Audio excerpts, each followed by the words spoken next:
faut redevenir un animal en fait. C'est dur de le redevenir. Et juste le simple fait de venir à l'entraînement. Et par contre, des fois, je regrette.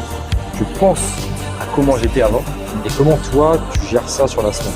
Donc je me battais. Je dirais que j'étais mal au quart de tour à chaque fois. Et tous les jours. Et salut l'équipe, j'espère que ça va bien aujourd'hui. Deuxième podcast avec le gars Baptiste qui est futur boxeur pro. Baptiste, comment tu vas? ça va et toi? Du coup, Baptiste, dis-moi d'où viens-tu, qui tu es, et puis comment tu as commencé la boxe, à quel âge? Dis-moi tout ça. Alors moi, c'est Baptiste Cheval, boxeur olympique. Donc j'ai une quarantaine de combats à mon actif. Pas mal. 4 défaites, je crois, 4 ou 5 défaites. Et tout le reste des victoires. Défaite en quoi, élite ou espoir? En espoir, j'ai aucune défaite. En Ok. élite, ouais, c'est là, ça devient plus dur forcément. C'est plus donc dur. il y a plus de niveau, il faut être plus sérieux. Élite, c'est quoi? C'est 3x3, c'est ça? Élite, c'est 3x3. Élite, Ok. en fait, pour être élite, il faut faire 5 combats. 5 combats en espoir. Des fois, tu peux en faire 8, ça dépend, mais Ok. voilà. Après, et après, tu peux faire le championnat de Normandie élite. Bon, pour moi, pour ma part, c'est les championnats de Normandie. Mais voilà, après, tu fais les championnats régionaux élite. Ok. Il faut avoir un certain niveau quand même. Il faut avoir un certain niveau parce que là, il y a du niveau quand même. Et puis, c'est plus dur que les espoirs. Les Bien espoirs, sûr. t'affrontes que les débutants. Ouais, c'est ça le problème. Même s'il y a des petits coquins, des fois, ils font 1 ou 2 fois les espoirs avant. Ouais. Ils arrivent à magouiller un peu. Et après, c'est plus facile pour eux. Après, il n'y en a pas certains qui font du kickboxing, Muay Thai, et Ouais. après boxe Ouais. anglaise. Du coup, c'est il y un peu en des a. niveaux. Ah ouais, non, il y a des mecs, ils ont une trentaine de combats en kick. Faut Ils faire arrivent en attention, anglaise. faut faire Même des attention. mecs du MMA. Hein. Ouais. Des mecs du MMA. Qui veulent se convertir en Voilà. verse, tu vois. Euh, Faut faire attention. Mais et du puis coup, attention aussi, il y a beaucoup d'étrangers qui Ok. boxent, par exemple en Russie, en Afghanistan. Tu sais, c'est des endroits où il n'y a pas forcément de licence. Peut-être pas pour la Russie, mais moi j'ai beaucoup d'Afghans. Les mecs, ils arrivaient, ils défonçaient tout le monde en espoir. Les Ils avaient un bâtards. niveau pro presque. Ah En ouais. fait, ils avaient combattu, ils avaient fait au moins Ah 40 ouais. combats à Ouled. Puis ils viennent ici, ils affrontent des débutants. Ils se Et font c'est des défoncer. boucheries. Ils se font défoncer. KO sur KO, quoi. Ouais. Bon, j'ai pas envie de faire peur, hein. C'est rare. C'est rare. Faut faire attention quand même. Faut faire attention, les mecs. Ouais. Du coup, dis-moi, à quel âge t'as commencé la boxe et pourquoi t'as commencé la boxe? Ah, ça c'est une belle histoire. En gros, dans ma famille, il n'y a aucun boxeur. Ok. On n'est vraiment pas là-dedans. Et en gros, je suis allé au collège. Et on sait qu'au collège, on peut être méchant, tu vois. Ok. Je suis arrivé là, mon nom de famille c'est Cheval. Alors je vous laisse imaginer les moqueries tous les jours, voilà, par rapport à mon nom de famille. Et du coup, on venait me faire chier. On venait se moquer de moi. Donc je me battais. Direct, je démarrais au quart de tour à chaque fois. Et tous les jours. Et mine de rien, j'aimais bien, tu vois, j'aimais ça. Donc mon père il en a eu marre que je me batte. Une fois, je suis rentré, j'ai un cocard. Il a dit allez hop, je t'emmène à la boxe. Il m'a emmené à la boxe. Et puis ça a été dur au début, hein. Au début, franchement, en plus, j'aimais pas ça. Moi, je m'en foutais. Hein. Moi, je m'en foutais. La On s'en boxe, foutait, ouais. ouais, c'est parce que mon père, il m'a dit, il faut le canaliser. Allez hop, il m'a mis à la boxe. Et donc, je prenais des branlées. Hein. Franchement, j'ai pris cher. Au début, je me souviens, à l'ancienne, c'était... On prend tous cher, je pense. on mettait pas de protège-dents, pas de casque. Des gants, ils étaient tout pourris, avec des trous partout. Ça envoie des On grosses mains ouvertes. s'allumait, ouais, mais laisse tomber. On s'allumait, j'avais 12 ans, je crois, quand j'ai commencé. On s'allumait la tronche. Et puis, et au fur et à mesure, j'ai pris goût. J'ai pris goût. J'ai des amis à moi qui commencent à venir avec moi. Donc, c'est là que je me suis dit, ouais, finalement, c'est pas mal. Et j'étais pas plus fort que les autres, hein, franchement. J'avais une boxe très défensive toujours, parce que j'aimais pas prendre de coups. Ouais, donc, je tournais beaucoup, je me barrais, moi, j'étais très fluent dans ma boxe. Hein. Hop, je mettais mon coup, là, tac, et je me cassais, tu vois. Et puis, après, j'ai commencé vraiment à aimer ça. Donc de là, je voulais pas faire de combat.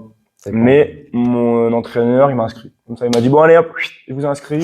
Moi, j'allais pas dire non, tu vois. Ouais, normal. Je vous ai inscrit la semaine prochaine, vous allez combattre. Donc là, c'était en éducatif, donc j'avais 12-13 ans. Je fais mon premier combat éducatif, je perds. Mais j'avoue que j'ai bien aimé la sensation, en fait. Je me suis dit, waouh, tout le monde qui te regarde. C'est kiffant. T'as l'adrénaline. Et en plus, je perds parce que j'ai pris trop de pénalités. Je faisais n'importe quoi. Tu sais, en éducatif, en fait, on n'a pas le droit de taper fort. C'est ça, voilà. Il n'y a pas beaucoup appuyé. Ils sont très à cheval sur la façon de redonner les coups, les mains ouvertes, tout ça. Et moi, je rentrais tête baissée. Je faisais, ça ressemble à rien. Mais tu sais que moi, j'ai pris un avertissement sur une pénalité pour main ouverte, premier combat. Enfin, moi, j'ai une Ah, boxe ouais. qui est assez atypique, tu vois. Ouais. Et du coup, bah, c'est. Bah, en espoir aussi, ils sont très à cheval, ils sont très chiants là-dessus. En pro, il y a pas de ça. Il y a des mecs qui t'envoient limite des claques. Hein. Bah, un mec comme Wilder, par exemple, Voilà. il bat les couilles. On a pensé à la même personne. Wilder, il t'envoie que des mains ouvertes. T'arraches la tête. Mais en amateur, c'est vrai qu'ils veulent t'apprendre à, voilà. Après, c'est normal, c'est logique. Et avant, il y a plein de trucs à la con en amateur. Hein. Et avant, il y a pour la barbe. Ah ouais? Genre, interdiction d'avoir de la barbe. Putain, le seum. Je ressemblais à rien, je te jure. Tout le monde devait se raser, c'était horrible, horrible. Ouais, et là, depuis l'année dernière, on a le droit de l'avoir. Ah, tant mieux. Et il y en a plein qui sont passés pro juste pour ça. Hein. Ah ouais? Des mecs, juste à cause de cette loi à la con, et ben, ils sont passés pro. Putain. Donc voilà. Et tu penses à pas ça? Tu penses à pas ouais, ça? ça passe. Ça passe, mais bon, toi, ouais. c'est mort. Alors, à l'ancienne, toi, à l'ancienne, c'était mort. Non, ça, à l'ancienne, mais c'était mort. Ah Donc, ouais? il y avait un poil qui dépassait. Ah, les bâtards. Moi, j'ai un pote, Lancelot. Je la raconte, dédicace à toi. J'ai un pote, il avait juste un petit poil là qui dépassait comme ça. Un petit poil. Et sauf que là, c'était un tournoi international. C'était en finale internationale. Et le gars, le matin, il lui dit, par contre, t'as un poil là, tu vas me le raser avant de combattre. Mon pote, il se dit, oh, c'est bon, il va pas me faire chier, ils vont pas contrôler sur le ring. Et si. Il monte sur le ring, l'arbitre. En plus, il était même pas sur le ring, hein, c'était un juge arbitre qui était autour. Il dit, attends, chut. Hop, il l'appelle, il fait une vérif, il voit encore les 2-3 poils là qui dépassaient. Il a failli annuler le combat. Bah, c'est Le chaud. combat, il a failli être annulé, hein. Vraiment. Il y a eu, je sais pas, il y a eu plein de, il y a un mec qui a balancé, ah oui, c'est ça l'anecdote qui est folle. Il a ragé. Il y a un mec, il est arrivé, il a balancé un rasoir sur le ring. Il a balancé un rasoir sur le ring, et il s'est rasé vite fait, comme ça, tac, tac. Il avait 3 poils, quoi. Mais c'est pourquoi? C'est pour des règles d'hygiène? C'est pour quoi, précisément? Ou c'est pour, franchement, on saura jamais, parce que tu regardes en pro, t'as le droit d'avoir la barbe. Ils s'en foutent. Hein. En fait, ce qu'ils expliquaient à la base, c'est que si tu prenais un coup, Ouais. avec la barbe, si t'avais une ouverture, ils voient pas. Bon, Or, déjà prendre des ouvertures ici, je l'ai jamais vu en boxe. Hein. ah ouais. Tu coupé à l'arcade, tu coupé au front, un peu au nez, c'est possible. Ouais, je vois le truc. Ouais. Là, franchement, ouais, je comprends pas. En pro, bandage dur, ça tape plus fort, il y a beaucoup plus de risques. Bien C'est sûr. autorisé. Je pense que c'est un vieux truc, hein, c'est peut-être pour la discipline, tu vois, Ouais. ils t'apprenaient la discipline, machin, il faut bien raser, toi c'est militaire. Ouais, Enfin, sport olympique, hein, donc je pense. Bah, c'est vrai. Et d'ailleurs, intéressant, dis-moi, c'est quoi la différence entre les bandes classiques qu'on met en amateur et le bandage pro, enfin le bandage dur? Bah, les bandes classiques, hein, je pourrais pas te la faire exactement, faudrait demander à un cutman, hein, mais, Ouais. Mais en déjà, fait, les bandages pro, c'est vraiment beaucoup plus dur, c'est une matière, je sais pas ce que c'est comme matière, Ouais. et tout. Mais tu sens déjà. Ça fait mal. Ouais, moi, mes potes, ils me montrent, hein, mes potes qui sont ça pros. fait mal de ouf. Quand tu prends un coup, ça va faire Tu sais, en fait, ça se durcit au fur et à mesure. Et les mecs, ils sont là, tac, tac, Ouais, ils te serrent, hein, ils te serrent bien les mains. Et c'est du matériel médical, hein, tu vois. Et ça devient presque du plâtre, hein, le truc. Ça fait mal de ouf après. Ouais. Moi, quand je tourne avec des mecs, des pros qui mettent du bandage dur, tu le sens. Surtout que en pro, les gants, ils sont beaucoup plus petits. C'est pas, je crois que c'est du 10. Ah ouais, 10 Ah, carrément. c'est du 10. Donc même chez les, je vais peut-être dire une connerie, mais même chez les poids lourds, je crois que c'est du 10 ou du 12. Ça tape dur. Ça tape dur. Hein. Ah ouais. Donc, enfin, en sparring, bien sûr, en combat. Oui. Mais, après, c'est sûr que c'est pas non plus ceux de MMA, mais. Non. Mais ça reste dangereux parce que tu sais que y en a plein qui disent que le MMA c'est plus dangereux que la boxe. C'est faux. C'est faux. Tu dois savoir pourquoi. Je sais. Parce que quand tu prends des coups à répétition avec des gros gants, et ben en fait c'est pas comme en MMA. En MMA en fait c'est des petits gants donc t'as plus facilement une coupure. Tu vois, tu peux facilement te couper. Donc en fait le sang il circule. Par contre avec des gros gants, il y a beaucoup moins de chances de se couper. Donc ouais, tu vas prendre des coups à répétition. Tu vas créer un œdème. C'est super dangereux. Ça va pas s'ouvrir. Non. Ça va rester. Et à force, boum, voilà, tu t'effondres. Et il y a plein de morts. Il y a énormément de morts. Il y a plus quand même, hein. Énormément de morts en boxe. Hein. C'est pas un jeu. Hein. Surtout sur du 12 rounds, du 10 rounds. Même en amateur, tu vas me dire, il y en a. Mais... Faut faire attention. C'est pas parce que souvent on dit, par rapport au foot, tu vois, que on joue pas à la boxe. Mais c'est vrai, on ne joue pas à la boxe, tu vois. On joue pas à la boxe. On joue pas. Tu vois. C'est pas un jeu, la boxe. Ah, hein. non. Même s'il y a des protections, des règles, tout ça, quand t'es entraîné, bah, tu frappes beaucoup plus fort, beaucoup plus dur, t'as une meilleure technique. Tu vois, c'est pas de la bagarre, tu vois. Et puis, on parle de la santé, hein. Ah oui. En un coup, tu sais, j'ai regardé, l'espérance moyenne. Tu vérifieras. L'espérance de vie moyenne d'un boxeur. 61 ans. Ça fait peur. C'est pourri. Mais c'est pour ça, je pense qu'il faut, en boxe, savoir mettre l'ego de côté et ça, en fait, se donner une limite d'âge, dire, écoute, à tel âge, j'arrête. Ouais. Et puis savoir aussi, sur un sparring, que tu prends trop cher. T'arrêtes, c'est bon. Tu le dis, allez, c'est bon. J'arrête. Voilà. Il y en a, ils vont dire, ouais, t'es un PD, faut pas le dire, ça. Attention. Il y en a, ils vont dire, ouais, voilà, ils vont se moquer de toi, tu vois. Tu t'en fous. Non, faut Tu pas. t'en fous. Le mec, lui, il y a des gars, est-ce qu'ils encaissent? Et tu les vois à 40 ans. Ouais. À 40 ans, les mecs, Ils sont là, ils zozotent, ils cherchent. Moi, le premier, hein, moi, ça m'arrive des fois, je cherche mes mots. Il y a des moments, j'ai des moments, ma femme, elle me dit, mais t'oublies tout, tu me poses 3 fois la même question. Des moments, je me dis, ouais, je deviens fou. Hein. Ça m'arrive aussi. Hein. Pourtant, je fais attention à pas prendre beaucoup de coups. Hein. Je vois ce que tu veux dire. Mais tu vois ce que je veux dire? J'ai des moments d'inattention. J'ai plein d'effets comme ça. Est-ce que c'est dû à la boxe 100%? On sait pas. Hein. Je sais pas, mais c'est pour ça que tu vois, Mayweather, il disait une fois que dans un combat ou un sparring, il faut laisser l'adversaire le plus loin de toi possible. Parce que souvent, on va aller au charbon quand on est jeune, mais quand on prend de l'âge, je pense qu'après, t'as un peu. C'est comment la différence entre Pretty Boy et je sais pas si t'as la référence de Mayweather. T'avais essayé l'ancien Mayweather et le nouveau. C'est Pretty Boy, ouais. Tu vois, et quand tu vois ouais, Pretty Boy, voilà. après maintenant c'est Money Boy, je crois. Alors, je crois, je suis pas sûr. C'est ça, non, c'est Floyd Money, mais voilà, un truc comme ça. En gros, c'est que Floyd disait que tu vois, en fait, tu vois très bien dans son style. Après, il est beaucoup plus défensif parce que je pense qu'il a compris que s'il a ce style-là toute sa vie, c'est compliqué. Alors, regarde, le mec à 40 piges, il était encore champion du monde, mais il prenait des. Bah oui. Là, t'as vu comment il boxe, hein. Il a rien perdu, hein, le gars. Il a rien perdu. Donc, non, c'est parce qu'il a adapté sa boxe. Hein. C'est ça. En fait, la boxe, c'est un pote à moi qui m'avait dit ça. C'est pas une question d'âge. Et il a commencé à 30 piges la boxe. 31, 32 ans. Ouais. Il a été champion de Normandie, espoir, tout ça. Énorme. Samir Asnaoui. Énorme. Il m'a dit c'est pas une question d'âge, c'est une question si t'es rouillé ou pas. C'est-à-dire qu'il y a des mecs, les Thaïlandais par exemple, ils ont 200 combats à 20 ans. Ils sont rouillés. Et les mecs à 20 ans, ils sont, voilà, on dirait des vieux, tu vois, on dirait des retraités. Ils boxent comme des retraités les mecs. Ouais, ils sont morts. Ah bah oui. Ils boxent comme des retraités, ils sont morts. À côté de ça, t'as des mecs qui sont préservés. Voilà, faut juste se préserver, être intelligent. Faut faire attention. Puis surtout, éviter, je pense, les sparring durs H24. Parce que, encore une fois, quand on a la boxe dans le sang et qu'on aime ça, et qu'on a un style agressif, ça dépend des boxeurs, faire beaucoup de sparring dur. Après, je pense que tu vois les effets à long terme. Encore une fois. Au début, non, mais c'est à long terme. À long terme. Faut faire attention parce que tu vois, les maladies comme Alzheimer, faut pas rigoler avec ça. Faut pas rigoler, hein. Faut pas rigoler parce que tu vois, encore une fois, on le sait tous, hein. Mohamed Ali, voilà, du coup, il est mort, tu vois. Donc, Mohamed Ali demandait à ses sparring. C'est pas les mêmes époques, on n'avait pas les mêmes notions, on comprenait pas trop comment ça marchait, mais il demandait ses sparring. Tape-moi dessus. Il se mettait comme ça, main dans le dos. Il leur demandait de lui taper dessus, au visage, pour s'endurcir. Il était comme ça. Il se mettait là. Et super dangereux. Et toute la journée, il prenait des patates. Et là, on voit comment il a fini. Hein. Moi, regarde, il y en a plein qui critiquent mon style. Il y en a plein. La façon de boxer. Tu vois, je bouge partout. Je me déplace. D'ailleurs, c'est ce qu'il m'a dit, Kylian. Il m'a dit, tu verras, Baptiste, il a un style très sur l'esquive. Tu verras. C'est ça. Moi, je suis très peu au contact. Hein. Je sais le faire. Hein. Ouais. Je faisais beaucoup au début. Hein. Moi, mes 2-3 premiers combats en amateur. En mode. Mais j'étais un chien enragé. J'avançais tout le temps. Bam. Voilà. Et puis, tu prends 2-3 coups. Ça te calme. Des contres. Tu te dis pourquoi. Tu dis pourquoi je peux gagner des combats. Tranquille. Voilà, tranquille. Pourquoi aller faire la guerre et prendre des risques inutiles. Donc, la boxe, c'est toucher sans se faire toucher. Exactement. En fait. C'est pas de la bagarre. Après, il y en a plein, ils vont te critiquer de toute façon. Oui. Ouais, mais regarde-le, il danse, regarde-le, il se barre, il fuit. Il y en a plein qui me disent ça, il fuit. Les gars, je vous attends. De toute façon, gros, je vais te dire un truc. Tu vois, regarde, c'était le match de MMA Benoît Saint-Denis. Ouais. Le mec, il avait un style agressif, il partait à la guerre, et les gens sur Facebook, ils disaient quoi? Ouais, le mec, il a pas de garde, il prend des risques. De toute façon, faut dire que quoi que tu fasses dans la vie, les gens, ils vont toujours te critiquer. C'est ça. Tu vois, c'est que si t'as un style défensif, ils vont dire le mec, il fuit le combat. Si t'as un style agressif, ils diront ouais, le mec, c'est un bourrin, il a pas de garde. Voilà. En vrai, c'est pour ça, franchement, adopte ton style, garde-le, et après, les gens, ce qu'ils disent, on s'en fout. De toute façon, si t'es pas critiqué, c'est qu'il y a un problème. Il y a un problème, exactement. Si t'es pas critiqué, c'est que t'as un problème. Tu vois. Donc, faut pas hésiter, tu vois, à être vraiment toi-même sur le ring et en dehors du ring, tu vois.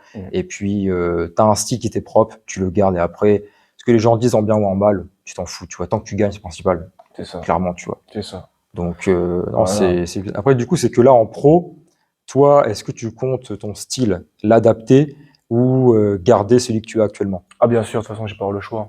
Moi, je suis beaucoup dans les déplacements, je me déplace énormément, donc je dépense énormément d'énergie. Ouais, voilà. 3 rounds, ça passe. 3 rounds, je peux les garder, je peux maintenir voilà ce rythme, mais tu sais, quand je vais faire du sparring, des fois, je fais des 8 rounds, 6-8 rounds, ça m'arrive. C'est très compliqué de tenir ce rythme-là. C'est presque impossible. Il y a des moments où il va falloir avancer, il va falloir se poser un peu sur ses appuis, parce que c'est énergivore de fou. C'est ultra énergivore. Tu sais, un déplacement, pas de côté, c'est les cuisses, voilà, ça pompe de l'énergie. Donc Donc non, je serai obligé. Je vais être obligé. C'est pour ça que je vais aux États-Unis. Hein, c'est les meilleurs. Bien sûr. Ils vont m'apprendre, ils vont m'analyser, ils vont regarder comment je boxe. Et puis on va travailler là-dessus. Qu'est-ce qu'il faut que je fasse? Apprendre à bien se déplacer quand il faut, au bon moment, pour pas que ça dépense de l'énergie. Parce que c'est ça, c'est de la gestion en fait. C'est comme on dit souvent, la boxe amateur c'est un sprint, la boxe professionnelle c'est un marathon. Quand tu fais du Jiroun, il faut que tu conserves, faut vraiment que tu y penses énormément. Non, c'est la Si base. tu dis, si tu te crames dès le début, après, bah voilà. Et c'est pour ça que tu vois, on disait par exemple qu'un boxeur comme Tyson, si après les 6 premiers rounds, le mec il mettait pas KO, généralement il perdait. Parce que tu vois, après il se fatiguait et c'est sa boxe, tu vois. C'est sa boxe. Et c'est pour ça qu'un mec comme Fury, tu vois, il a un cardio de malade mental, un cardio de cheval. Le mec il encaisse, on l'a vu contre Wilder, hein, il encaisse de fou. Ce mec, moi j'arrive pas à le comprendre. Comment il fait pour des tenir ovnis, Lui c'est un ovni de la boxe parce que je suis pas sûr que ce mec-là il ait une hygiène de vie incroyable. Je suis pas sûr que, je pense qu'il s'entraîne très dur quand même. Oui. Mais par rapport à certains, en fait, il a ce don. Il y a des gens, ils ont ce don, hein, tu vois, en eux. Je pense sincèrement qu'il l'a. Il a une assurance en lui. Ce qu'il a fait contre Wilder, c'est incroyable. Et même contre Fury et contre Klitschko, il y a beaucoup de critiques. Alors moi aussi, je me suis emmerdé dans le combat. Je me suis fait chier. La stratégie qu'il a eue, franchement, il a fait tomber. Ouais, c'était ce qu'il fallait faire. Il a rendu fou. Accrochage, boum boum, des petits coups tac tac. Il a rendu fou. Il a fait sortir il y a jamais quelqu'un qui l'a bousculé comme ça, Klitschko avant. En fait, Fury, il a cette capacité, ta boxe, de l'annihiler totalement. En fait, il va te rendre fou, il va t'éreinter, c'est le mot, il va te rendre fou, tu vois. Et c'est pour ça que moi, j'arrive pas à comprendre comment ce mec-là, il peut avoir, en fait, c'est que quand il est au 12e round, t'as l'impression qu'il est au premier. Bien sûr. Tu sais, il est pas assez, on le sent. Quand quelqu'un, même toi, tu le vois quand t'es crevé ou que le mec en face, il est crevé, il baisse les bras, il tourne, tu vois, il baisse la tête. Et Fury, il est conquérant toujours. Bien sûr. Et puis il te rentre dans le crâne. Le mec, attends, il se fait allonger par Wilder. Il se relève comme ça, mais c'était incroyable. L'Undertaker, là, tu sais, je sais pas si t'as vu la vidéo qui a tourné. Derrière, il revient plus fort. T'as vu? Derrière, c'est lui qui fait le combat, c'est lui qui va devant. Ouais. Il a pas peur des coups, il veut pas. Tu vois, moi, je prends un coup comme ça. Actuellement, je me méfie après, hein. Tu vois, je tourne, comme tu l'as dit, tac, tac. Non, là, franchement, il faut s'en inspirer. Moi, je m'en inspire énormément. Et tu vois, ce qui est super intéressant, c'est de voir quand Fury se relève, le regard de Wilder. En mode, c'est que la peur, elle change de côté. Ouais. Parce que tu vois, il a eu tellement l'habitude de mettre KO tout le monde. C'est ça. Et quand Fury, il l'a vu se relever, il s'est dit, c'est impossible. Tu vois. T'as lu son bouquin? À qui? À Fury? Non. Il a fait un bouquin, bon, j'ai pas lu en entier, hein, mais c'est très intéressant. Ultra intéressant. Il raconte toute sa vie, comment il en est arrivé là. Sa dépression, parce qu'il a fait une grosse dépression. Ouais, de ouf. Il a traversé les enfers. Il monte à 160 kilos, il est devenu alcoolique. C'est ça qui est cocaïnomane. Il a arrêté tout. C'est un malade. C'est un malade. C'est ça aussi. Et la boxe, c'est ça qui est incroyable dans ce sport, c'est que c'est pas forcément que des athlètes. Il y a toujours une histoire derrière. Wilder, il a une histoire de fou, hein. Wilder. Et oui, avec sa fille. C'est magnifique. Tyson Fury, bah voilà, son père, c'était le roi des gitans. Il a fait des tentatives de suicide, il a été alcoolique. Mike Tyson, je veux dire, tous les grands, ils ont une histoire derrière. Il y a toujours un truc. Ils font pas ça pour rien. Personne n'arrive à ce sport pour rien. Jamais. On va toujours soit se prouver des choses, soit on a des traumas dans notre enfance. Mais bien sûr, tout le monde. Parce que faut pas se mentir, faut être fou pour monter sur le ring. Attends, t'es là, t'as des dizaines de personnes, voire des centaines, des fois des milliers de personnes qui te regardent.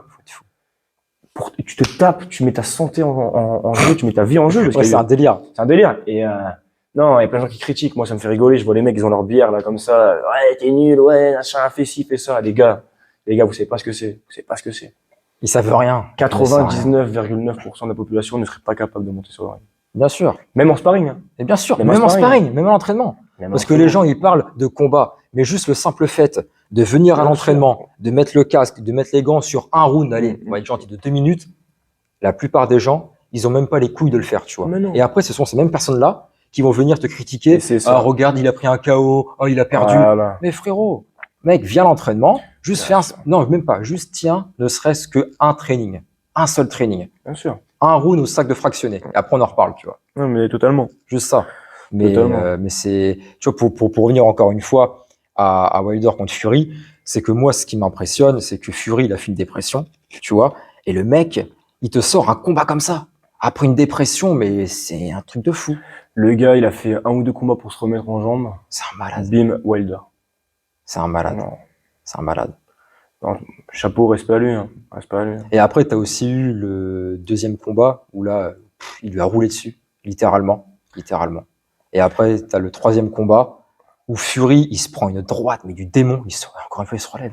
Tu te demandes, Ah mais non, mais c'est anthologique. Franchement, c'est un combat. C'est ces 3 combats, la trilogie là. incroyable. Ça rentrera dans la l'histoire. légende, dans Mais oui. l'histoire à jamais.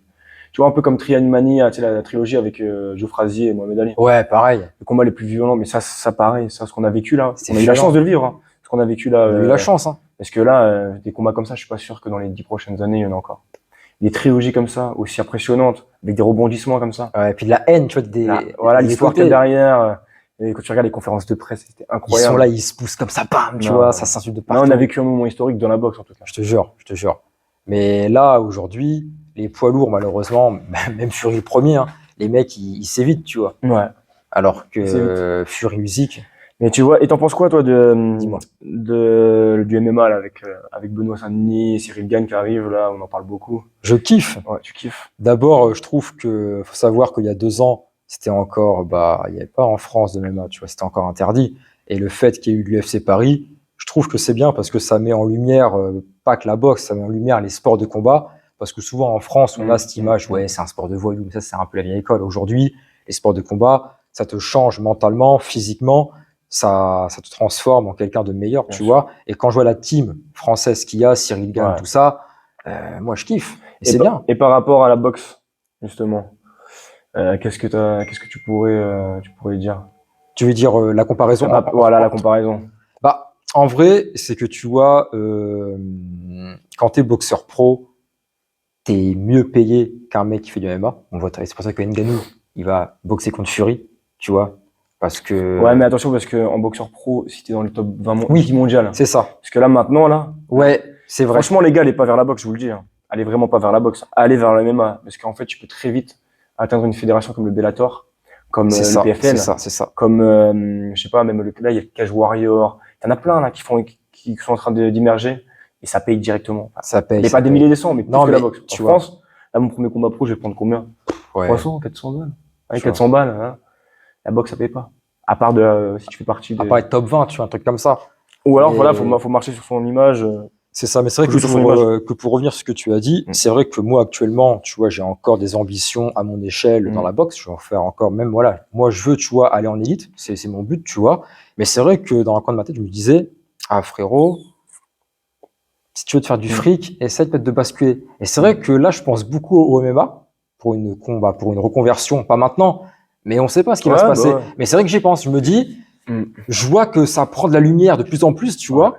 Et après, si imaginons, je sais pas, ce qui est bien dans le MMA, c'est que tu vois, si tu as des lacunes en striking, tu peux le compenser en lutte et inversement. Alors qu'en anglaise, si tu as des lacunes, malheureusement, c'est mort, tu vois. Tu changes de sport. Change de sport. Ouais. Mais c'est vrai que j'y pense. C'est vrai Mais que je j'y pense, pense tu que vois. tous les boxeurs, en ce moment, avec ce qui se passe, Ils avec veulent- l'UFC Paris, Ouais, ils y pensent. ils y pensent. Tous. Moi, le premier, hein. Quand tu regardes ce qui se passe, l'engouement Eh oui. qu'il y a, on n'a jamais vu ça. Aujourd'hui, tu vois, t'as des mecs comme, voilà, tous les mecs Morgan Charrière, Ah oui, mais oui, carrément. Benoît, ils méritent amplement leur place, tu vois, mais ils méritent ce qui leur arrive, tout l'engouement qu'il y a autour d'eux. Puis regarde, Mais en anglaise, aujourd'hui, il y a des mecs, je pense à un gars en particulier, il s'appelle Daoud Assou. je connais pas. Il est pas très connu, justement. Il a été médaillé d'argent aux Jeux Olympiques. Aujourd'hui, il a été complètement oublié, ce mec-là, et personne n'a parlé, il y a rien qui a été fait pour lui, tu vois. Il y a des mecs comme Reynald Garrido, je sais pas si tu connais. Non. Pareil, c'est des mecs, c'est des très très bons boxeurs qui ont fait des choses énormes, mais ils ont jamais été soutenus, il n'y a jamais eu d'engouement derrière eux à l'échelle nationale comme là on a avec le MMA. Aujourd'hui, à part pour Tony Oka, Bakary Samaka un peu, tu vois. Bien sûr, je connais très très bien. Voilà. Quel boxeur. Y a Y a rien. qui c'est qui en vit en France de la boxe? Très peu. Il y a 2-3 mecs, et parce qu'ils ont, Ils ont les contacts, Yoka, parce que voilà, il était champion olympique, et en poids lourd, donc c'est logique. Bakary Samaki, il fait une super bonne promo sur les réseaux, il est trop fort là-dessus. Il est fort. Mais tu vois, on est en train de se faire bouffer aussi. Après, ça peut mettre un peu de lumière sur nous, hein. On se bouffer. Oui. Tu vois, on va faire le rageux, hein. Non, mais normal, mais c'est vrai que, tu vois, la boxe. Et ça, c'est notre faute, hein. Moi, j'ai fait une vidéo sur TikTok récemment. C'est notre faute. C'est totalement notre faute. Parce que les mecs, ils s'affrontent plus. Ah non. Ils sont là, Ouais. regarde, Anthony Joshua, Tyson Fury, Usyk, Wilder, ils sont tous champions du monde. Tous champions du monde, ils s'affrontent jamais, à part, voilà, ouais. Oui. Bon, là, récemment, il y a eu, voilà, ils sont affrontés, mais je veux dire qu'on est obligé d'attendre des années pour avoir des combats. Les mecs, ils sont en fin de carrière, ils ont 40 piges. Bien sûr. Ils attendent que le gars, il soit sur quelques défaites pour enfin, tout est calculé, tout. C'est pourri maintenant, c'est pourri. Mais regarde, regarde, UFC, dis-moi. le meilleur, il affronte le meilleur. Le meilleur, il affronte le meilleur. Là, Benoît Saint-Denis, il affronte. T'as pas de revanche. Tu vois. Voilà. La revanche Oliveira contre Islam. Tu vois, elle a lieu 6 mois après. Pareil pour celle Pereira contre Adesanya. Là, le match Wilder contre Joshua. Ça fait au moins 5 ans qu'on doit l'avoir, ce match-là. UFC tous les mois. Tous les mois. Il y a des combats, il y a des main events de fou. Des annonces. Il y a de l'engouement de fou. On sait jamais qui va vraiment gagner. On peut supposer, mais il y a toujours des surprises. Là, des fois, c'est écrit d'avance. C'est grave stylé. Puis regarde l'événement UFC Paris. T'as pas un tel événement pour la boxe. T'as pas ça, tu vois. Donc c'est vrai que moi, j'y pense à me dire, t'as peut-être ta chance en MMA. Essaye de faire un truc là-dedans, de voir un peu ton niveau. Parce que la boxe, c'est le noble art. On kiffe tout ça, c'est le côté prestigieux. Mais après, tu vois, il faut aussi que la thune rentre, tu vois, malheureusement. Donc, si derrière toi, en tant que pro, tu vois que du genre, ça rentre pas assez, tu vas peut-être penser à une reconversion. Sûrement, tu vois. Parce qu'il faut que ça paye, malheureusement. Bien sûr. Après, moi, c'est ma passion, c'est mon sport. Normal, mais moi aussi, je suis. Et voilà, je pense que j'en ferai. Après, on sait pas de quoi le monde est fait, mais c'est vrai que moi, je vais souvent mettre les gants avec les gars du MMA. Je vais souvent dans les salles de MMA. Quand je vois même rien que les salles, c'est pas de l'associatif comme en France, dans 99% des clubs. Non, c'est des vraies salles. C'est des salles qui sont ouvertes toute la journée. À Caen, là où je suis, tu vois, à Caen, l'Adrenaline Fight Team. C'est ouvert toute la journée. Il y a des cours de grappling, t'as des cours de taille, t'as tout en fait. Et ici, c'est trop compliqué. C'est trop compliqué en vrai la boxe. Je vais pas cracher dans la soupe parce que c'est ce que j'aime. Bien sûr. Mais voilà. Mais c'est en fait, mais le problème, le problème, c'est pas le sport en tant que tel, c'est pas la boxe. Le problème, c'est ceux qui dirigent la boxe en France. Tu vois, ils ont pas ce côté business comme aux US, tu vois. Et du coup, c'est que ce côté business qu'ils ont aux US, ils l'ont incorporé en France pour le MMA, tu vois. Mais la boxe, ça fait des années que ça dure et ça fait des années que c'est toujours pareil, tu vois.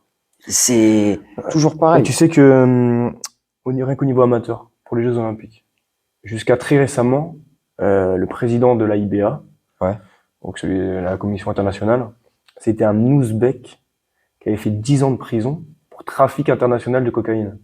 Il y a beaucoup de mafieux, que ce soit au niveau international, au niveau local aussi, hein, mais des douilles, les décisions maison. Combien de fois, moi, je suis allé boxer, je le savais au fond de moi, hein, je suis allé boxer pour un gala, parce que les mecs, ils avaient besoin d'un boxeur pour affronter leur boxeur local. J'y suis allé, si je mets pas KO, j'ai perdu. Hein. C'est ça. Ah, mais si tu mets pas KO, t'as perdu. Et ça aussi, c'est chiant, en fait. C'est chiant. Il y a beaucoup de chantage, il y en a 10 fois moins de carottes. Mais 10 fois moins. Tous les gars, là, que j'ai vus, toutes les soirées, et même à la télé, t'as beaucoup moins de carottes. Il y a tout le temps des scandales. En boxe, en boxe, il faut qu'il y ait vraiment un nettoyage qui soit fait. Parce que sinon, les gens, ils vont s'en lasser. Ça reste le noble art, il y en aura toujours. Il y a beaucoup de magouilles. Trop de magouilles, il y a trop de gens qui ternissent notre image, qui pourrissent la boxe. Il y a beaucoup de magouilles, malheureusement. Mais là, toi, du coup, tu vas passer pro bientôt. Et bah, quand tu es pro, tu as une carrière à gérer, tu as un business à gérer, tu vois. Et comment tu vas gérer ça? Comment tu comptes le gérer? En fait, moi, je voulais pas passer pro de base. Enfin, j'attendais justement la bonne opportunité parce que ça sert à rien de passer pro pour passer pro, tu vois. Je me suis dit, si j'ai pas de promoteur, je passerai pas pro. Si j'ai pas une équipe derrière moi, je passerai pas pro. C'est moi, je m'entraîne tout seul. Hein. Bah oui. Je m'entraîne tout seul, j'ai personne. Hein. Comme je t'ai expliqué tout à l'heure, je vais sur Internet, je vais sur Facebook, je vais sur Insta. Je regarde des gens qui seraient susceptibles de venir faire des sparring avec moi. Tac tac, je leur envoie un message. Et puis je vais là-bas, tu vois, je fais le tour de la France pour tourner. Mais ouais, je me débrouille quoi. Et donc du coup, je me suis dit, ça sert à rien de passer pro. Si c'est pour continuer dans ces conditions-là, tu vois. Ça sert à rien. Ça sert à rien. Ça sert à rien. Je me dis, voilà, moi, en plus, en amateur, tu perds, c'est pas grave. En pro, t'as une défaite sur ton palmarès, laisse tomber. C'est plus compliqué. Je sais pas que mais c'est plus compliqué. Faut gagner. Donc voilà, il faut vraiment que ce soit structuré, que j'ai un suivi, que je choisisse aussi, mine de rien, mes adversaires au début, parce que je vais pas prendre le numéro 1. Il faut que je monte dans les classements pour pouvoir, voilà, essayer d'avoir une chance, peut-être pour un titre un jour. Voilà, faut bien calculer sa carrière. Pas prendre des risques inutiles. Ça sert à rien. Voilà, faut pas faire des combats inutiles parce que voilà, c'est la santé aussi. Et les risques, il faut les prendre, mais quand même, il faut les prendre, il faut bien réfléchir, tu vois ce que je veux dire. Donc voilà, normalement, je vais collaborer avec Maxime Bossier. Je connais pas. C'est un ancien champion d'Europe. Ok. Qui se reconvertit un peu dans la promotion d'événements.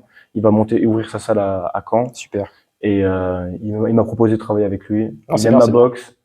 Je pense on a beaucoup parlé, on a beaucoup échangé. Et je pense que voilà, on peut créer quelque chose ensemble. Voilà, normalement je vais signer avec lui. Et puis il va s'occuper de moi. Hein. C'est Et on carré. va travailler ensemble. Voilà. Donc voilà, c'est grâce à ça, c'est grâce à lui. Hein, c'est lui qui m'a proposé. Je dis allez hop. C'est le moment. En plus en amateur, j'en ai marre. J'en ai marre. Vraiment, j'en avais marre. Limite, j'ai arrêté la boxe. Hein.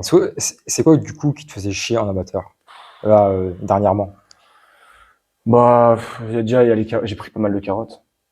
En pro, moi, ça arrivera aussi, hein. Mais voilà, j'ai fait le tour. J'ai fait plusieurs fois le championnat de France. Ouais, t'as fait le tour, quoi. J'ai fait le tour, voilà. Et puis ça paye pas, en fait. Ça paye pas. Et moi, même si c'est pour refaire, voilà, 1000 euros pour mon combat, Ouais, au c'est moins j'ai bien. 1000 euros, tu vois. 1000 balles, boum, ça 1000 rentre, tu balles, vois. ça rentre, hein. C'est pas les couilles, c'est bon, ça Voilà. Et rentre. puis derrière, voilà, je peux avoir d'ambition parce qu'en fait, déjà aussi, je pouvais pas rentrer en équipe de France. Les places, elles sont déjà prises. Ouais, c'est mort. Elles sont déjà prises. C'est mort. Là, les Jeux Olympiques, ça arrive. Ils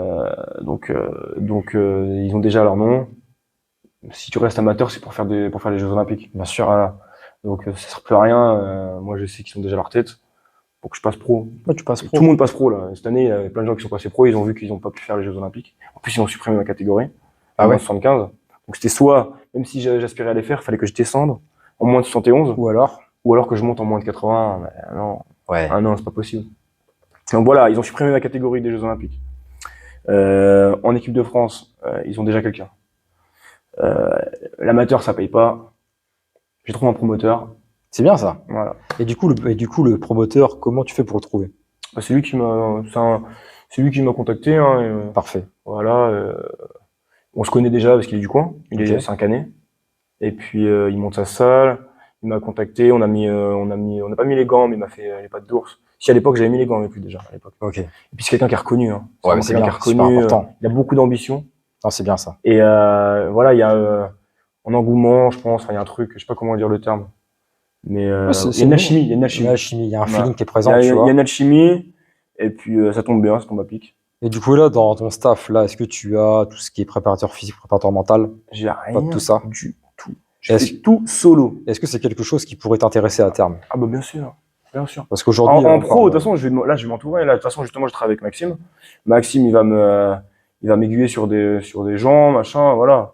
Moi, j'ai besoin. Après, je suis dans la campagne, c'est compliqué. Il faut que je fasse des kilomètres tout le temps, tu vois. Je fais 1 heure pour aller mettre les gants, 1 heure pour aller voir un préparateur physique.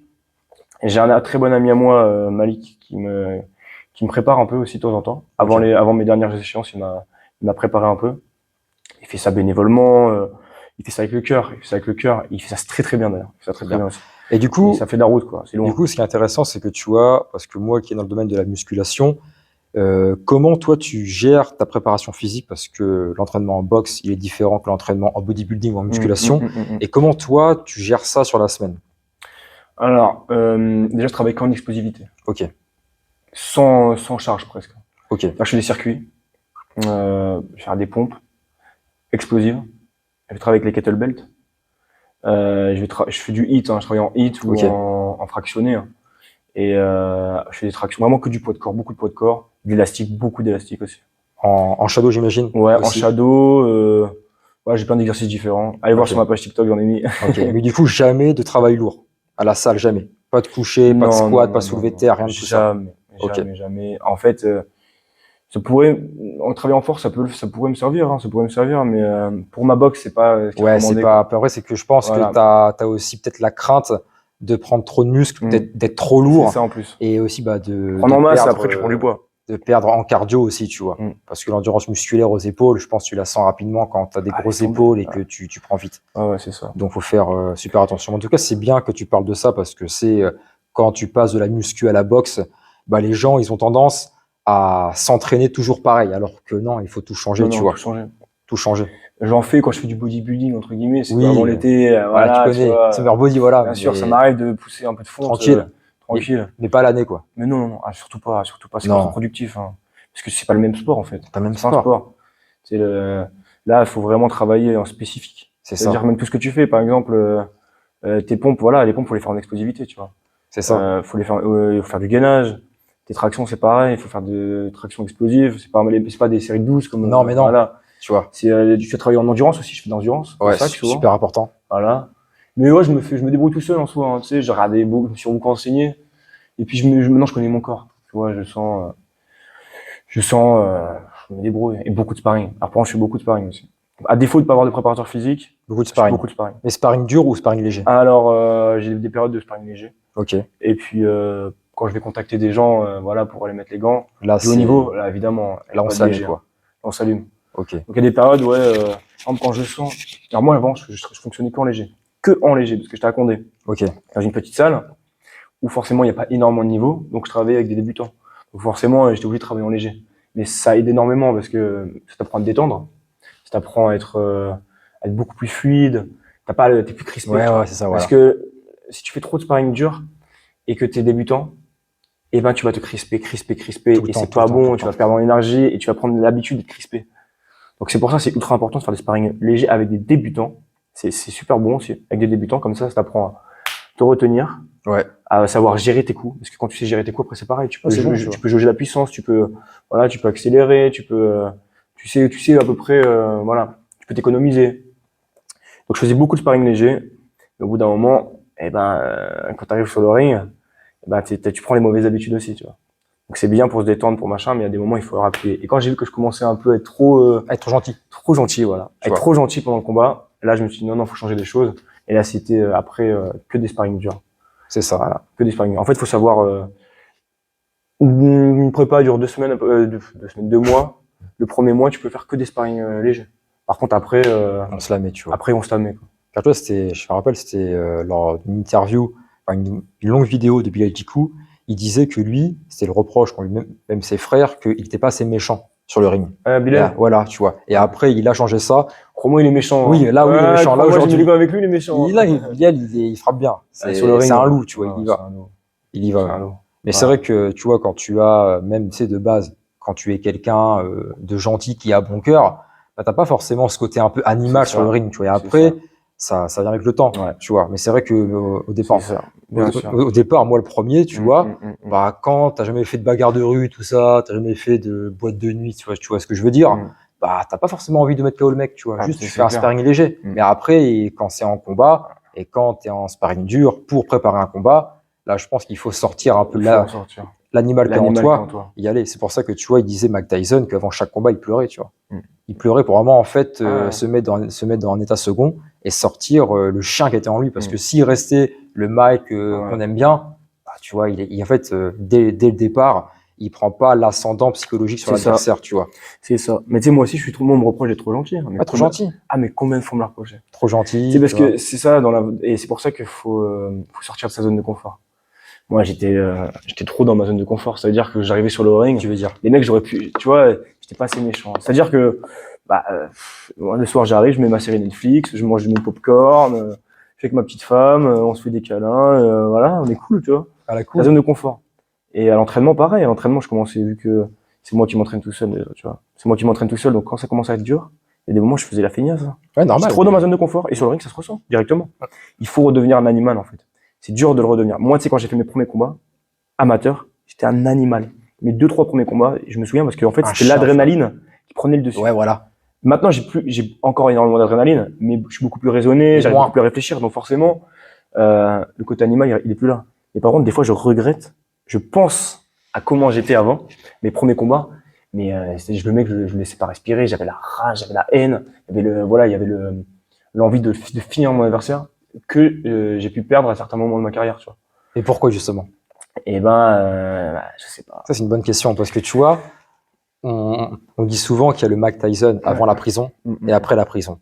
Et après la prison, il y a un truc qui s'est perdu, tu vois. Et souvent, je pense même les boxeurs, tu vois, quand ils prennent de l'âge, ils perdent cette l'âme de la rue, tu vois. Et c'est ce que Wilder avait. Et je pense c'est ce qui fait la différence entre lui et tous les autres, c'est que Wilder, c'est pas le plus grand technicien, mais en fait, il vient sur le ring, c'est en mode gladiateur, c'est une arène, tu vois. Et Wilder, même aujourd'hui, bah, je pense, moi, parce que tu vois, quand tu as l'argent, quand tu as ta femme, tout ça, Conor la daronne à McGregor. l'abri, McGregor, meilleur exemple. Mais tu vois, quand t'as rien et que tu pars de rien, t'as l'âme de la rue, tu vois. Et le mec, tu rentres sur le ring, tu veux le détruire. Et après, quand tu commences à avoir l'argent, tout ça, bah, tu vas te canaliser, mais c'est normal. On est humain quand on a rien, on a la dalle, et quand on a tout, on a moins la dalle. C'est Mais ça, ça. c'est logique. En fait, je sais plus qui c'est qui disait, je crois que c'était Cus D'Amato, mais peut-être que je me trompe. Il expliquait le plus gros défaut pour un boxeur, c'est de s'embourgeoiser. Exactement. Parce que du coup, t'as perdu, regarde, comme je disais, Connor. Hein. Connor, ça y est, après, lui, il avait dit, moi, je m'en Sans fous. bourgeoisie, c'est ça. Je vais tous les éteindre, je vais faire mes millions, et après, je me casse. Ce qu'il a fait. Mais derrière, ça a déçu les fans, tu vois. L'animal qu'il était, on le voit plus. Ça se perd. On le voit plus. À partir du moment où il a combattu Floyd, 100 millions de dollars. Est-ce que t'as envie de retourner te battre? Mais non, t'as plus la dalle, t'as plus envie. Après, t'as toujours ce truc-là, parce que c'est une drogue, hein, le combat. C'est normal. C'est voilà, comme je disais tout à l'heure, c'est une piqûre d'adrénaline. Tu vois, si t'arrêtes 6 mois, bah après, t'as envie de C'est une reprendre. drogue. Ça te manque, tu vois, c'est normal. Donc voilà, il a voulu revenir, mais pour moi, il devrait pas revenir. Le seul moyen pour qu'il redevienne le loup qu'il était, ce serait de finir pauvre. Ouais. Tu vois, qu'il perde toute sa fortune. Voilà. Là, peut-être. Peut-être. Après, là, il est en train de faire son travail aussi. Donc, voilà, c'est pour ça, tu vois. Tu sais, quand tu dis le terme embourgeoisé, je pense à un boxeur, c'est Joshua. Et ce depuis 4-5 ans, tu vois. Joshua, on parle d'histoires marquantes comme Fury, Wilder, mais Joshua, est-ce qu'il a une histoire marquante? On dirait que lui, c'est un peu comme Nyoka, il a été fait comme un bébé dans un cocon, on l'a monté. Après, c'est un grand boxeur. Joshua, je kiffe, tu vois. Ça manque d'humain presque, tu vois ce que je veux dire? Ouais, tu vois. On dirait des robots, les mecs. Hein. Des robots, tout est calculé, millimétré, tu vois. Sponsorisé par Under Armour, ouais, le mec, voilà, tu vois. Et après, il s'est fait taper quand il s'est fait taper par Ruiz. C'est la honte pour lui. C'est la honte. C'est la honte. Le petit gros qui défonce. Le grand gaillard musclé, voilà, qui est champion. Le gars, il est taillé, c'est un monstre. Gosse, voilà. C'est la honte. Puis c'est que tu vois, Joshua, et ça, il y a peu de gens qui le disent, il met KO Ruiz au 3e round, je crois. Ruiz, il se relève. Et après, Joshua, il va au charbon, il y retourne. Et en fait, c'est que Joshua, il se mange un KO quand il est en train. Comment tu vas dire ça? C'est que en fait, non, c'est que Joshua, il veut le mettre KO, il se prend un contre par Ruiz, tu vois. Oui, il se prend un contre. Ouais. C'est ça. Et je pense que là, ça a commencé à parce que jamais de la vie, il s'est mangé un contre comme ça par un mec comme ça. Et après, il se relève et là, bah, le doute est créé. Le doute s'installe. Et quand le doute s'installe, maintenant, il est tout le temps craintif. C'est mort. T'as vu comment il est craintif là? Même contre Linus. 7 rounds avant de le mettre KO. Wilder, 1 round. Et on parle d'un combat, Joshua Wilder. Il y a trop le boxing business. En fait, il y a trop de choses derrière. Je suis sûr, il y a des grands financiers qui sont derrière tout ça, qui sont là. Under Armour, les mecs, ils doivent être derrière et de se dire, t'as pas intérêt de perdre, hein. Sinon, le contrat, il doit avoir une pression de fou. C'est sûr. Et il doit être tout lisse. En fait, c'est ça le terme. Il est tout lisse. Voilà. Il est tout lisse. Propre, machin. C'est le boxing business. Mais nous, c'est pas ça qu'on veut, les gars. Nous, on veut des mecs, voilà, du mordant, du caractère. L'âme de la rue. C'est bon, tu vois. Et c'est que si Joshua, il avait le mindset d'un Wilder, ce serait un monstre. De toute façon, on peut pas tout avoir. Pas tout avoir. Regarde un mec, Georges Saint-Pierre, Benoît Saint-Denis. Oui. Benoît Saint-Denis, regarde ce qu'il fait, l'homme qu'il est aujourd'hui et pourquoi il y a un tel engouement. C'est pas que c'est le meilleur, loin de là. Hein. Non. Mais regarde la fin. Tu vois l'histoire. Le mec, ça fait 4 ans qu'il a commencé le MMA. Il est à l'UFC et il va rentrer dans le top 15 juste avec la dalle. Et pourtant, il a pris, c'est quoi, et paradoxalement, qu'est-ce qu'il a fait, qui soit le plus connu? C'est la branlée qu'il a pris contre le mec, là, contre le Brésilien. C'est ça. Parce que les gens, ils se sont dit, mais c'est quoi ce monstre?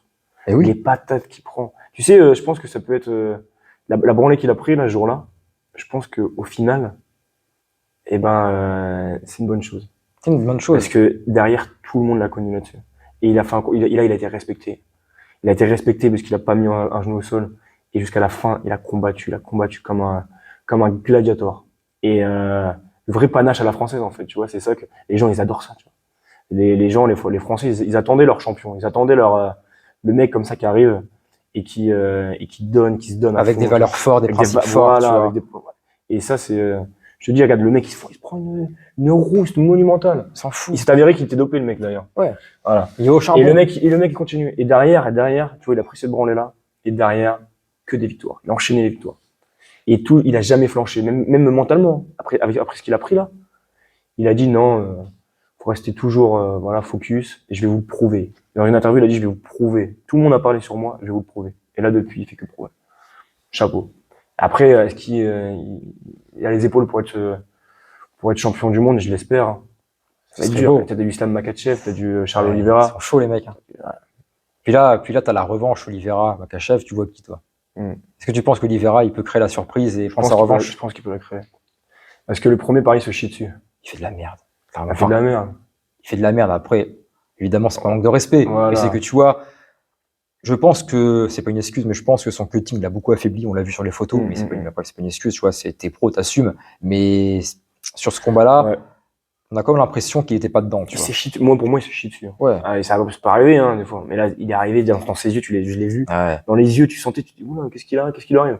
D'habitude, tu vois, il est toujours beaucoup plus focus. Là, non, j'ai pas reconnu. Parce que je pense que là, il veut corriger, il veut corriger. Après, je pense que c'est normal. Genre, tu vois que le mec, il est invaincu, il est coaché par Habib, lutte de malade, t'as peur de te faire contrer. Et en plus, il était chez lui. T'as Dubaï, c'est pas vraiment chez lui, mais oui, voilà. mais tu vois. Et donc ça joue beaucoup. Bah, ça joue énormément. Et moi, t'as vu les tueurs que c'est. Il s'est chié dessus. Moi, le premier, je me serais chié dessus. Hein. Normal. Mais je pense clairement qu'il a toutes les armes pour le battre. Toutes les armes pour le battre. Bien sûr. Même si Islam, moi je pense que Islam il est meilleur que Khabib. Je pense que au sol, il doit avoir. En striking. Et en striking, je trouve qu'il est meilleur. Ouais. Il est gaucher en plus. Et gaucher, ça fait chier. C'est chiant, ça C'est chiant.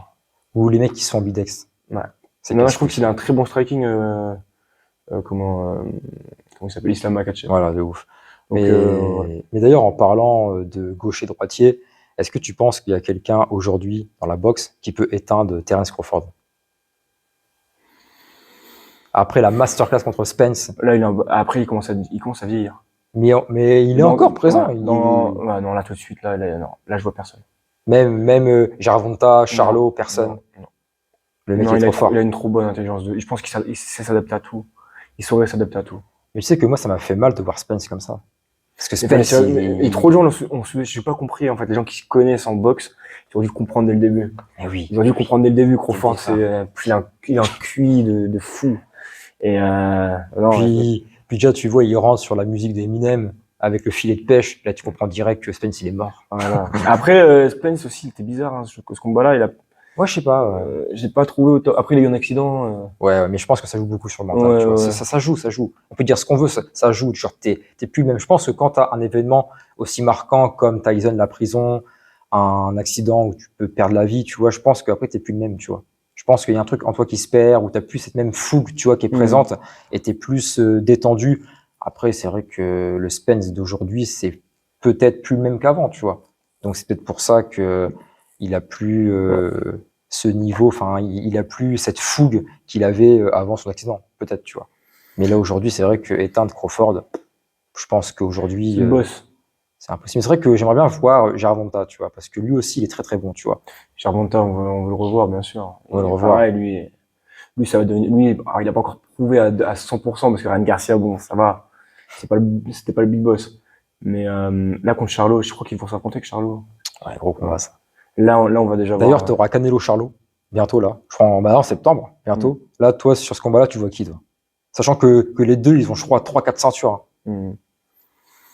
C'est un gros combat, ça. C'est plus le même. C'est plus le même, Canelo. C'est plus le même, après, Et déjà, tu vois. C'est quelle catégorie qui font le combat? Je crois que c'est Charlo qui va monter, je crois. Ouais, donc, ça peut jouer là-dessus. Après, faut voir. Mais déjà, après sa défaite contre Bivol, on a vu. Là, j'avoue que là-dessus, sur un combat comme ça, là, c'est difficile Difficile, hein. Là, je pourrais pas vraiment pas apporter de jugement. Là, je pense que c'est du 50-50. C'est vraiment compliqué. Je pense que là, ça va vraiment être du 50-50. Compliqué. Mais là, d'ailleurs, il y a un combat qui approche. Je pense, tu vois, c'est lequel? Fury Ngannou. Qu'est-ce que t'en penses et comment tu peux décrire la chose? Divertissement. Ouais.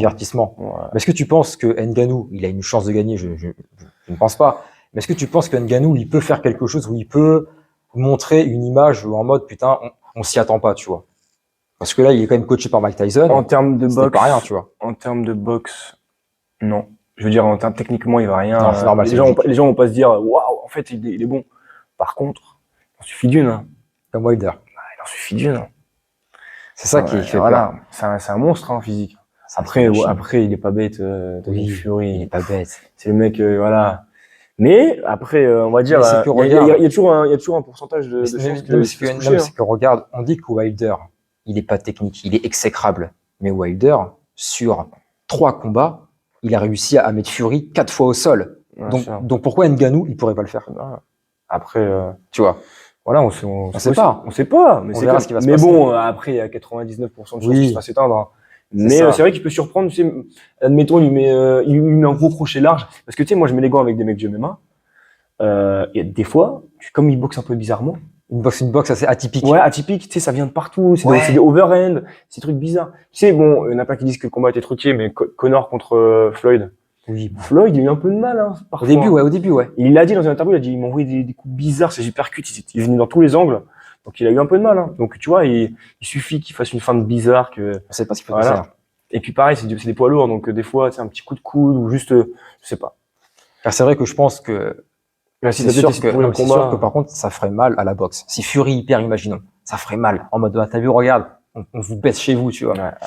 Là, après, comment tu veux dire, ouais, nous, c'est le noble Après, art, tu ouais, vois. mais après, tu Faut vois, faire attention. Après, regarde, on l'a déjà fait avec Oui, Floyd, on l'a déjà fait. voilà. Donc, au bout d'un moment, des fois, ça va peut-être aussi nous remettre à notre place, Tu arrêter vois. d'organiser. des Non, trucs c'est à la vrai, con, c'est vrai, tu c'est vrai. Mais je pense que dans le fond, dans le coin de notre tête, je pense qu'on rêve que Ngannou mette un gros KO à Fury pour que Fury il puisse se dire, qu'il fasse des combats parce que là, depuis, attends, le mec après Wilder, il a Ah non, affronté moi, qui je rêve pas de ça du tout. Moi, s'il prend un Ah, mais KO. ça ferait mal, mais c'est que après, c'est que toi, Fury, après Wilder, il affronte qui? Dylan White, Chisora.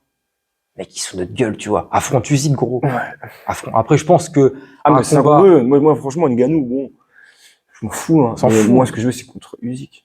Ça, ce sera un combat ultra intéressant. Et mais vraiment intéressant. je pense qu'on se ferait chier. Je pense que ça fera un peu un combat comme avec Klitschko. Je pense que Fury, il va jouer la longe, il va le faire chier, mais il y aura pas de moment où on va se lever de notre chaise, mais je pense qu'on va se faire chier. Par contre, On verra. mais tu sais que tu vois le mec Box Attitude sur YouTube, Qui ça Box Attitude. Ouais. Tu vois, il a dit, et ça c'est vrai en plus. Moi ça, je le crois à 100%. Il a dit que un combat sans ceinture entre Joshua et Wilder ferait plus rêver qu'un combat avec ceinture Fury-Usyk. Ah oui. Ah ouais, tu crois. Je pense, parce que t'as Joshua Sans Wilder ceinture entre Wilder et Wilder et Joshua ferait plus rêver qu'un combat avec ceinture Fury-Usyk. Moi, je le pense, parce que c'est le combat que tout le monde veut, en fait. Tout le monde le veut depuis des années. Là, tu auras deux machines, deux puissances qui vont se rentrer dedans. Ouais. Et je pense que pour le public, ouais, ça serait stylé. Pour tu le public, le public africain, tu vois, etc. même au sens large, je veux dire, pour même tout les le gars, monde. pour tout le monde, ouais. Tout le monde. Après, c'est vrai que c'est pour les puristes, hein, surtout pour les puristes, hein, Usyk, Fury. Oui, c'est ça, c'est pour les puristes. Mais ouais, c'est clair que voir un Wilder, Joshua. Et toi, c'est quoi ton pronostic si ça affronte Joshua Wilder. Alors, je pense que si ça avait été, mais encore même il y a 5 ans, en vrai, Wilder, il n'a pas changé pour moi, je pense, tu vois. Mais aujourd'hui, en fait, le problème, c'est que Wilder, il en suffit d'une, tu vois, c'est toujours pareil. Wilder, il te met une droite, on doit contrer Linus. Hein. Premier round KO, tu veux faire quoi? Après, Joshua, on sait qu'il a pas un gros menton, tu vois. Donc, après, si Joshua, il arrive à l'emmener au 12e round, mais le problème, c'est que Wilder, il va quasiment jamais ouais, moi, c'est pas. round. Ouais, je pense comme toi, j'ai un 60% de chance que Wilder gagne. Wilder KO. Après, pareil, je crois qu'il commence à vieillir. Hein, il y a plein de trucs qui rentrent. Ouais, bien sûr. En poids lourd, c'est pas grave. Ça va, parce que c'est les mecs, ils tournent moins, ils sont plus dans l'attente. Tu vois, en poids lourd, les mecs à 45 ans, ils sont encore là. Mais c'est vrai que moi, Joshua Wilder, c'est mes deux boxeurs préférés en poids lourd aujourd'hui. Voilà, mais je pense que Wilder, il a. Moi, je suis fan de Fury. Ouais, Fury, il a un style vraiment assez atypique. Mais d'ailleurs, pour un combat Fury-Usyk, toi, est-ce que tu penses que Usyk peut créer la surprise et battre Fury? Ou tu penses que Fury, il a une morphologie et un style? Je pense que le combat va être ignoble. Ignoble, ouais. Je pense que le combat va être ignoble. Très intéressant. Parce que j'ai envie de savoir c'est quoi la stratégie, qu'est-ce qu'ils vont faire, tu vois. C'est ça, ouais. Mais je pense qu'il va y avoir énormément d'accrochage. Pourquoi? Parce que Fury il est beaucoup plus lourd que. Et aussi une allonge qui va donner jusqu'à la bosse. Et les deux, ils sont très stratégiques dans leur boxe, c'est-à-dire ils sont très techniques, très à la touche, voilà. Alors peut-être que Fury va essayer de marcher sur Usyk. Avec son poids, bam, tu vois. Marcher dessus comme il avait fait avec Wilder. Ouais. Je pense qu'il peut essayer de marcher dessus. Après, le problème, c'est que Usyk, il tourne beaucoup, il est très mobile. Mais sur 12 rounds, Usyk, qui commence à avoir un certain âge, qui est pas dans sa catégorie de poids, je pense qu'il peut le fatiguer comme ça. Et à la fin l'avoir. Peut-être même avant la limite. Et d'ailleurs, on l'a vu, même s'il perd contre Joshua, que quand Joshua a commencé à aller rentrer dedans, Usyk, il a failli tomber. Tu vois. Et vu que c'est pas de base sa catégorie, c'est un lourd léger. Fury, il fait au moins, je crois, presque 130 kilos. Si Fury, il lui rentre dedans, je pense que Usyk, il va comprendre la différence, tu vois. Et d'ailleurs même, Et non, mais il va l'étouffer, en fait. c'est ça. Quand t'as un mec, juste même 5 kilos, des fois. Tu le sens, tu le 5 sens. kilos, tu le sens. Tu le sens. Là, on parle d'un mec qui fait 130 kilos, le gars, Fury, tu le 120. sens. Et t'as Usyk qui sort des lourds légers, donc Ben voilà. ouais, non, il va se faire marcher dessus, c'est ça le truc. Mais d'ailleurs, il y a un combat super intéressant que beaucoup de gens veulent voir, mine de rien. Ce serait un style, mais une opposition, mais de malade mental. Usyk contre Wilder. C'est vrai. Tu vois. Il y a des trucs de fou que tu peux faire comme ça, là. Usyk Wilder, je pense que Wilder. c'est un combat de malade mental. Ouais. Et je pense que Wilder, il peut éteindre Usyk.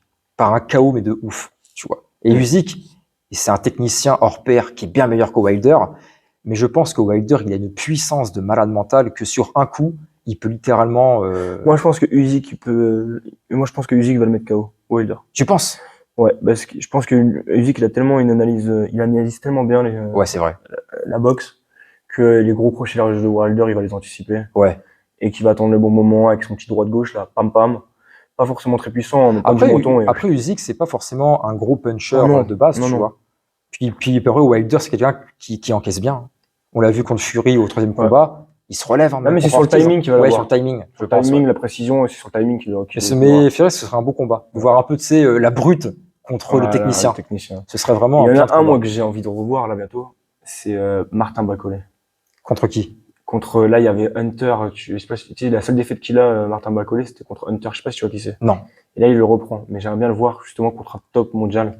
Parce que Martin Bacolé, je pense qu'il va faire très, très mal. Mais tu sais que, pour moi, ce n'est pas un hasard si depuis Yoka, il n'a pas reboxé. Parce que les gens, ils savent que c'est un monstre, ils ont peur de lui, tu vois. Un monstre. Moi, je te dis, hein, il a pris au mauvais moment, hein, parce que Bacolé, il peut être dans le top mondial. Hein. Et puis, il est encore jeune. Hein. Je pense qu'il peut même être champion du monde. Pourquoi? Non pas parce qu'il a une boxe magnifique, hein, parce que le mec, c'est une armoire. C'est-à-dire qu'il fait à peu près le même poids que Fury. Il frappe, il cogne, il encaisse. Fait mal, il encaisse. Et c'est une armoire. C'est-à-dire que en poids lourd, c'est souvent le plus lourd qui gagne. Regarde Fury, c'est le plus grand et le plus lourd. Hein. Tu vois. Et c'est le plus grand et le plus lourd, Fury. Martin Bacolé, il est très grand, il est très lourd aussi. Quand t'as vu contre Yoka, la différence de gabarit qu'il y avait. T'avais l'impression que c'était son fils en face qui le disputait. On aurait dit Yoka, un lourd léger. Ouais. Ça fait triste à dire. Putain, ça m'a fait mal au cœur, moi. Yoka, voilà, c'est un Français, il s'est fait marcher dessus. Il s'est fait défoncer, quoi. Premier round, il s'est fait marcher dessus. Le mec, je lui souhaite que du bon rétablissement. Mais tu vois, tu mets un Bacol contre merde, comment il s'appelle? Un Fury. Ou même un Carlos Takam. Ouais.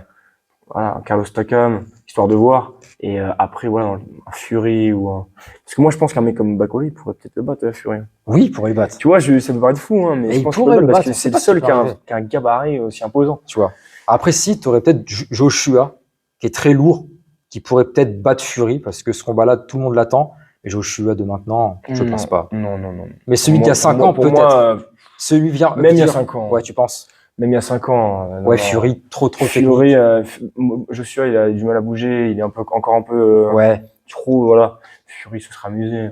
Amusé à tourner. Non. Je pense pas qu'il aurait battu. Parce que tu penses, Bacolé, qu'est-ce qu'il a de plus qu'un Joshua, par exemple? Il a une faim de fou. Déjà, il a faim. Il a faim, c'est ça. Tu sens qu'il a la dalle. Il a un physique monstrueux. C'est un monstre. C'est un monstre. Il cogne. Et en fait, c'est la faim, c'est la différence. C'est juste ça la différence. C'est que il a faim. Et ça, en fait, même Dana White, il avait dit, bon, on parle de MMA, mais il a dit aujourd'hui n'importe qui a faim. Il démonte tout le monde parce qu'en fait, maintenant, on est tous devenus des petites, tu vois, on est dans le confort. Tout le monde est dans le confort. Donc, dès que ça devient dur, et on tombe, machin. Non, eux, c'est des mecs qui sont à la dalle. Martin Bacolé, il a eu de dalle. Tu le vois sur le ring, hein, il a faim, il est là pour en découdre. Et il veut prouver. C'est ça qui fait la différence. Ouais. C'est clairement ça. Je crois ça. qu'il est congolais, lui.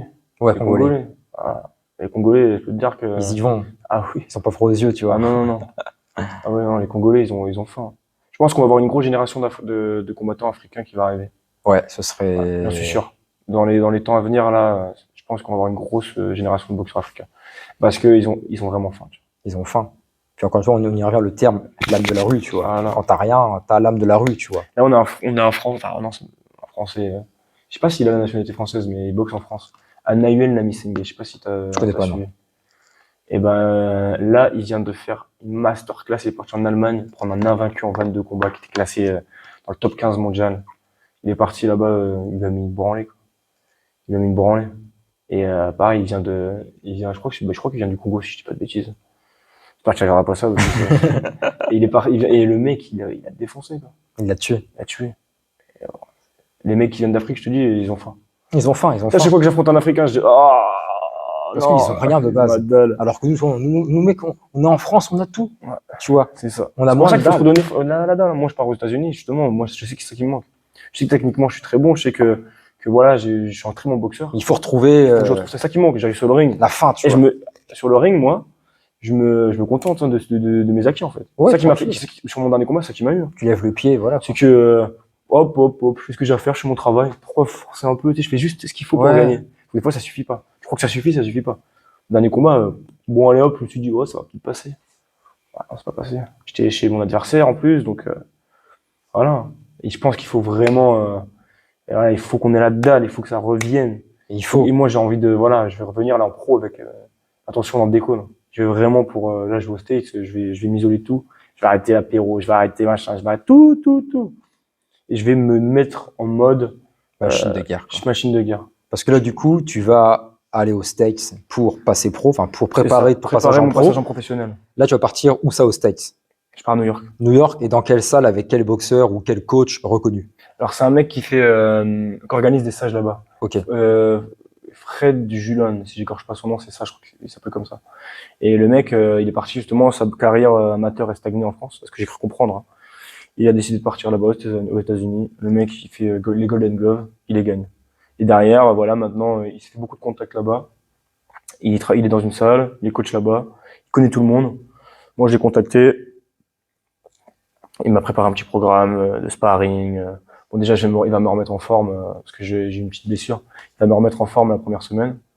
Puis la semaine d'après, il sera gros sparring avec que des grosses têtes là-bas, que des pointures.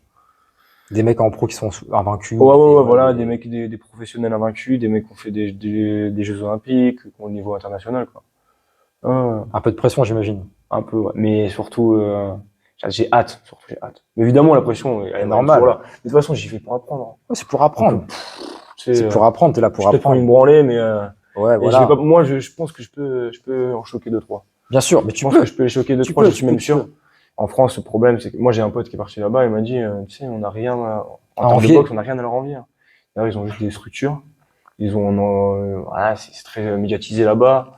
Et puis c'est tout, hein. En France, c'est plus compliqué parce que forcément, en termes de sport, on a la ramasse sur quasiment tout. Après, c'est vrai que là-bas, ils sont réputés pour des sparring durs, là-bas, généralement. C'est pas, là-bas, on met Ouais. là, on se la C'est met, ça. tu vois. Ouais. C'est ça la différence par rapport à la France. C'est vrai que là-bas, parfois, ça finit en boucherie, parfois là-bas, aux States, hein. Je pense, c'était là, tu as dû voir sur Instagram, sur YouTube, dans des reels ou des shorts, que du genre, tu avais parfois dans les sparring où le Flog, il organise. Ça finit en boucherie. Il se démonte. Ça finit en boucherie. Mais j'y vais aussi pour rechercher de la boucherie, hein. Il faut. J'aime bien la viande. Non, il faut. Non, mais évidemment, de toute façon, je vais là-bas, c'est pour tourner avec eux, hein. Et eux, si je commence à arriver, on fait un petit sparring léger, ils vont me dire ils s'en rien. foutent. Non. Moi, mon pote qui allait là-bas, là, il m'a dit, si tu mets les gants là-bas, tu fais comme si c'était Un combat, quoi. c'était Une finale. comme si tu joues ta vie, hein. C'est C'est ça. ce que je vais faire. Déjà, physiquement, je suis pas dans la meilleure forme de ma vie, là, tout de suite. Oui. Mais je m'en fous. J'y vais avec les tripes. Tu vois, à l'ancienne, ouais, c'est Exactement. En fait, ça devient compliqué de s'entraîner ici en France. Tu manques. Après, je pense qu'en France, quand tu atteins un certain niveau, c'est compliqué d'avoir des boxeurs à ton niveau sans les offenser, mais c'est aussi compliqué d'avoir des structures qui vont te mettre bien, tu vois. Il faut partir à l'étranger, malheureusement, et plus aux States où c'est le pays aussi. T'as pensé aussi à partir en Angleterre? Moi, j'aime pas l'Angleterre. T'aimes pas? Désolé pour nos amis anglais. Hein, la météo. J'ai fait Londres, Portsmouth. Ouais, t'as pas trop aimé. Mais en fait, c'est en Normandie déjà qu'on a. On galère de fou, mec. On a encore galère à mort. C'est pour aller en Angleterre. Tu vois, ils sont. Après, j'ai pas resté longtemps. J'ai fait 2 semaines. Hein, et c'est pas bon là, leur bouffe. Ouais. J'aime pas. C'est spécial. Les gens ils sont un peu aigris, je trouve. Ouais, c'est spécial. Même plus qu'en France, tu vois. Ouais, je trouve qu'ils sont un peu aigris. Je trouve que c'est un peu lugubre comme ambiance. Non, je pense que les States, pour toi, c'est l'endroit idéal, tu vois. Après, j'irai là-bas. J'en ai parlé avec Maxime, il m'a dit, il faut qu'on aille là-bas, il a des contacts. Donc, évidemment. Puis me faire peut-être une meilleure image. Non, il faut. Voilà, j'y suis allé à 5 ans, donc, voilà. Mais ouais, l'Angleterre, même le Cuba, j'aimerais bien la Cuba. Cuba, ouais. Cuba, Et, la Russie, pourquoi pas. Là-bas, ils ont une très bonne école de boxe. Ouais. Russie, Ukraine, mais bon, c'est pas le moment pour y aller tout de suite. Non, pas pour l'instant. J'ai pas envie de prendre un missile. Après, j'ai peur de l'avion, alors laisse tomber. Ah ouais? Ah ouais, laisse tomber. Donc non, ouais, déjà les États-Unis. Je vais essayer de rester 3 mois. Aux States? Ouais, après, c'est les pépettes, hein. C'est cher. C'est cher. C'est cher. En fait, tout a augmenté après, avec le Covid. Ouais, normal. Heureusement, j'ai trouvé des sponsors qui m'aident un peu. Parce que du coup, là, actuellement, avec la boxe amateur, est-ce que là, tu arrives à en vivre un peu ou c'est compliqué ou Ah, pas du tout. non, Moi, c'est ma passion, hein. c'est ta passion. Ouais, et encore, ouais, non, Mais tu arrives à avoir un peu de revenus par-ci par-là, quoi. voilà, j'arrive à j'ai des sponsors qui m'aident un peu, Ouais, par-ci, voilà, par-là. tranquille. Et après, il y a des combats où on me donne un petit Un cachet. billet, que ça va. Mais, c'est pas, voilà, j'en vis pas de ma vie, je vis pas grâce à la boxe, hein, tu vois. Ok. Je suis obligé de travailler à côté. C'est ça, bah, c'est un peu le lot de beaucoup de boxeurs en France, tu Ouais. vois. Mais les pros, c'est pareil, hein. C'est pareil, les pros. Les pros, c'est pareil. Mais là, le but, c'est d'en vivre. Et puis, en fait, le but surtout de ce voyage et de mon passage en professionnel, c'est de pas avoir de regrets. Tu vois, je me dis, j'ai pas envie d'arriver à 40 piges, me dire, putain, j'aurais pu. Ah, j'aurais pu faire ça, j'aurais pu. Non. Là, j'ai 25 ans, je me dis, c'est maintenant. Jamais. Fleur de l'âge, c'est maintenant, gros. Exactement. Je me dis, je suis bon, je sais que je suis bon, je suis, voilà, j'adore ce que je fais, c'est ma passion, pourquoi pas C'est tout essayer, ce qu'il quoi. faut. Et là, du coup, tu vas boxer parce que là, ça change entre amateur et pro. Tu vas boxer en quelle catégorie? En mi-lourd? En moins de 60, je sais plus exactement c'est quoi, c'est en moins de 72, je pense. Ok.